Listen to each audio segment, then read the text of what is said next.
thank the member for Mile-Lake. So call the member for Heffray.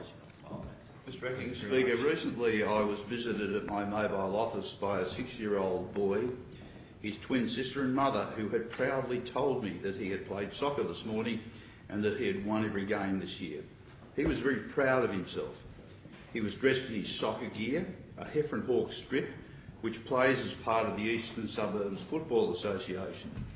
His mother proudly told me that he had such wonderful Brazilian coaches who told her that her son was a very talented soccer player and he could even get extra coaching.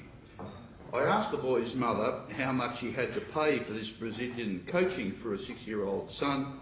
She replied $1,100 and extra coaching was an optional extra. I was astounded by what I was told. I was aware that children 12 and 13 years of age were being charged $2,000 or $3,000 a season to play representative football, but I was quite outraged about local 6-year-old children paying $1,100 to participate in what should be a community-based sport.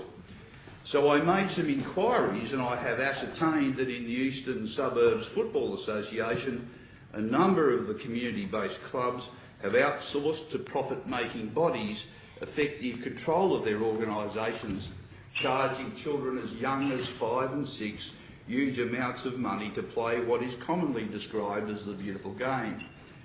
Redfern Raiders, what was sought to be a community-based club, charged children as young as 12 $850 to play soccer. Queen's Park Soccer Club charged $700. East Soccer Club charged 5 and 6-year-olds $650. Private football academies have infiltrated community-based clubs and earning profit for themselves at the expense of local children and families.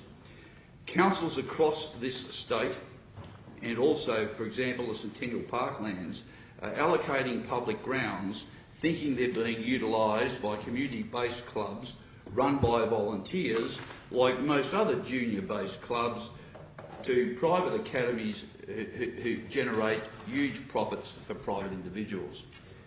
Eastern Suburbs Football Association has even itself outsourced their regional league to Football Flair Academy, where children have to pay large sums of money to play at representative level. On the 17th of February 2006, during the debate on the Association's Incorporation and Amendment Bill, I made some observations of the Eastern Suburbs Football Association about the way in which they conduct their affairs.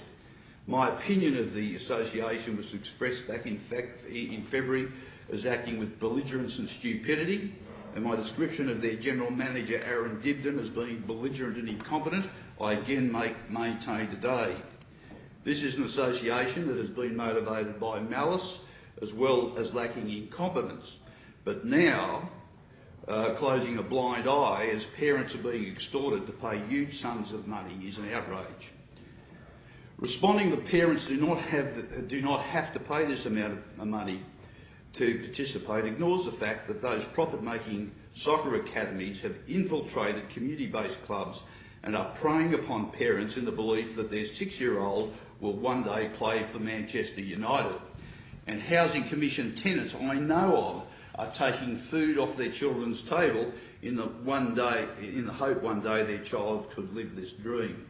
I am sure that councils in my electorate and the Centennial Parklands would like to know that they are subsidising ground fees of private sector soccer academies who charge thousands of dollars for children as young as 5 and 6 to participate in soccer, which is, in my view, quite scandalous. Football New South Wales is the peak body in the state responsible for regulation of football associations. However, Football New South Wales is merely a representative body. Associations vote in their annual general meeting, and so they're not likely to rock the boat. As such, it cannot be left with Football New South Wales to investigate and report on this scandalous exploitation of the dreams of many young aspiring Socceroos and their parents who only want the best for their children.